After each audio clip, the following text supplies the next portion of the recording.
여러분 고맙습니다. 오늘 군산 촛불행동에 135번째 집회를 힘찬 구호와 함께 시작하겠습니다. 네, 우리 만세를 한번 부르고 싶어요. 대한국민 만세! 만세! 만세! 민주주의 만세! 만세! 만세! 대한민국 만세! 만세! 만세! 네. 그런데요, 따지고 보면 어떤 놈 하나 파면시키놓고 이렇게 온 국민이 좋아할 일인지 사실은 슬픈 일이잖아요. 그죠? 네. 참 그렇습니다. 어쨌든 우리 군산 촛불행동은 서울을 28번째 올라갔고, 이 롯데마트 인근에서 106번째 집회를 했고, 오늘 107번째 도합 135회차 집회를 하면서 일단은 윤석열 파면을 위한 집회는 종료를 하겠습니다. 3년 동안을 돌아보면 사실은 긴 세월이었는데, 바로 엊그제 했던 것과 같은, 사실은 시간 개념도 날짜 개념도 없는,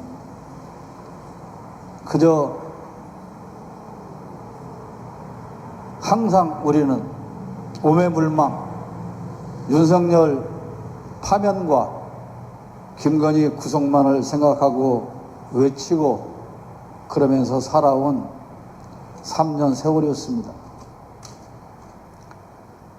모두가 다 쓸데없는 짓 한다. 대통령 취임한 지 석 달밖에 안 됐는데 무슨 탄핵을 말하냐.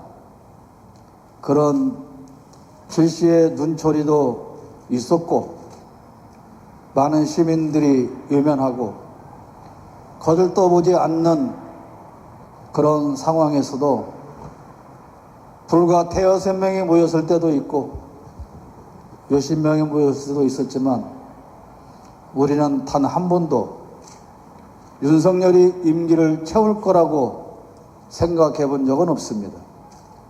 왜냐하면 그것이 상식이고 그것이 법이고 그것이 진리였기 때문입니다. 헌법재판소에서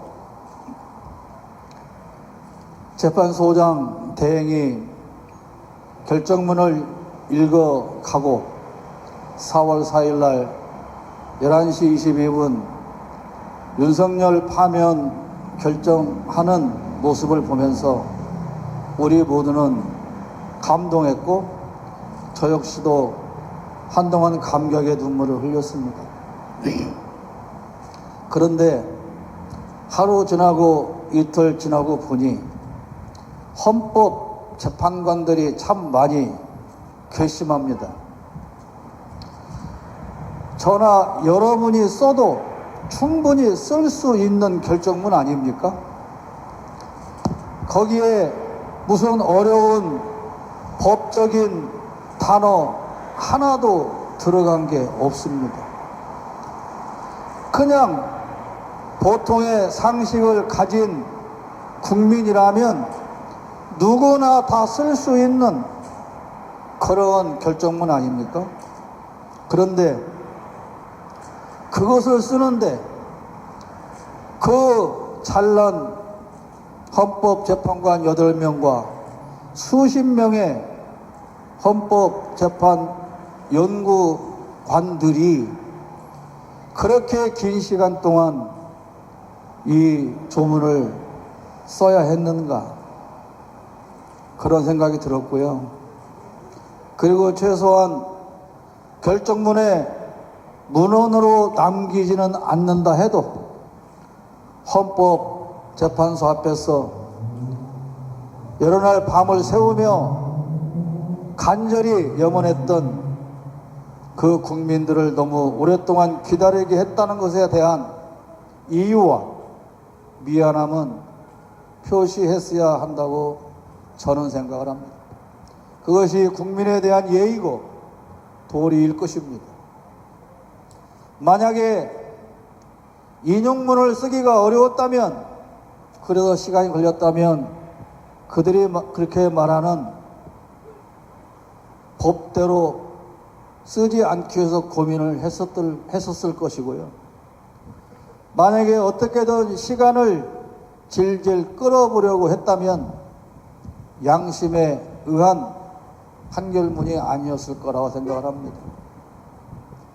어쨌든 헌법재판소에서 윤석열 파면 결정을 했으나 그들 역시도 하나의 기득권일 뿐이고, 그들이 오직 국민의 편에 서서 그들이 말한 대로 오직 법과 양심에 따른 신속한 결정을 내린 판결문이었다라고 생각하기에는 많은 아쉬움이 있습니다.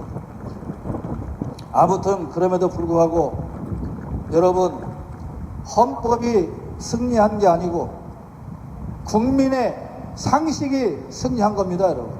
그렇지 않습니까? 그렇습니다.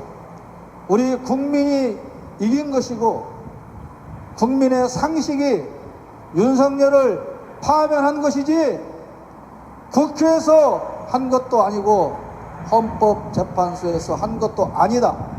저는 그렇게 생각을 합니다. 지금까지 대한민국의 민주주의는 누구도 아닌 우리 국민들이 지켜왔다고 하는 것을 우리는 또 한 번 확인할 수가 있었고요. 다시는 우리 대한민국에서 또 이런 불행한 일은 반복되지 않아야 된다고 생각을 합니다. 그러기 위해서는 저는 반드시 두 가지를 해결해야 한다고 봅니다. 첫 번째는 제가 정치권에 수없이 말씀을 드리고 있지만 내란, 소욕, 폭동, 외환 이런 범죄로 인해서 형이 확정된 사람에 대해서는 절대로 사면, 복권, 감형, 가출소 못하도록 법을 고쳐야만 한다. 이것은 분명히 해야 합니다. 만약에 두 달 후에 정권이 바뀌어서 5년 동안은 조용히 갈 수 있다고 하더라도 또 그 다음 5년이 지난 다음에 또 다른 정권이 만들어지면 그때도 화합해야 한다. 하나가 되어야 한다. 그러면서 또 사면하자, 복권하자 이런 말이 나오고 또 그들을 풀어주고 또 그들이 자유롭게 얼굴 들고 뻔뻔하게 다니다가 편안하게 죽도록 놔둔다면 대한민국에서 이런 내란 사태는 반드시 또 일어날 수밖에 없을 것입니다. 두 번째, 이 내란 세력 반드시 하나도 남김없이 색출을 해서 제대로 수사하고 처벌을 해야 하는데, 그렇다면 다시는 검사들한테 수사를 맡기면 안 됩니다. 아마 검찰은 지금도 메뉴판을 짜고 있을 겁니다. 누구 죽이고 누구 살릴까요? 들이밀고 다음 정권에 메뉴판 가지고 나올 거예요. 골라주세요. 이놈은 죽이겠습니다. 그때 또 그들에게 이 선택적인 수사와 처벌을 맡긴다면 이런 사태는 또 일어날 겁니다. 그렇기 때문에 절대로 검찰에게 수사를 맡기지 말고 내란 특검, 김건희 특검, 명태균 특검 모든 것을 특검으로 철저하게 수사해서 검찰이든 경찰이든 사법부든 정치인이든 관련된 모든 자들을 색출해서 처벌한 다음에 그때 국가 수사기관을 개편해야 한다고 생각을 합니다.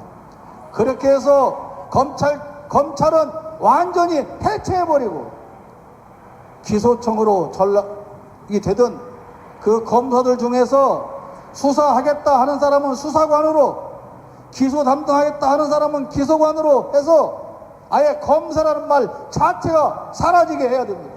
너 직업이 뭐냐? 저 수사관입니다. 직업이 뭐냐? 너 기소관입니다.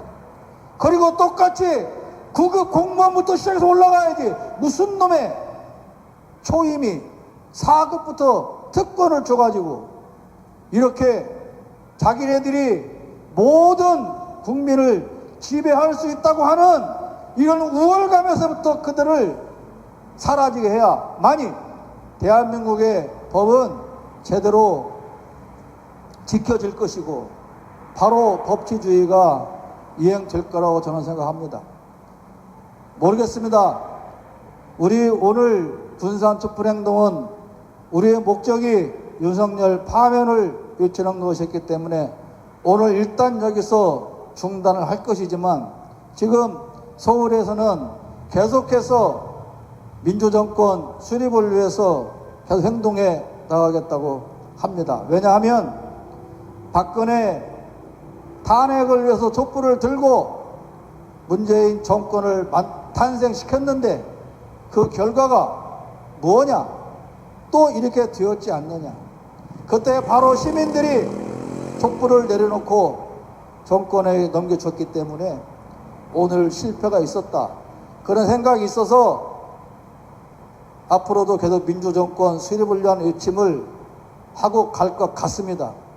그러나 우리 군산 촛불은 다음에는 어떻게 하든지 간에 일단 우리의 목적인 윤석열 파면은 이루어졌으니 집회는 여기서 마치고 또 어떤 행동할 일이 있으면 하든지 그건 우리 운영진에서 의논을 하도록 하겠습니다. 다만 중요한 건 이제는 정말로 민주정부를 우리가 다시 찾아와서 지금까지 해방 이후에 청산하지 못한 저 기득권 세력, 극우, 꼴통, 수구 세력들을 청산하는 일에는 우리가 함께 가야 한다. 그렇게 생각을 합니다.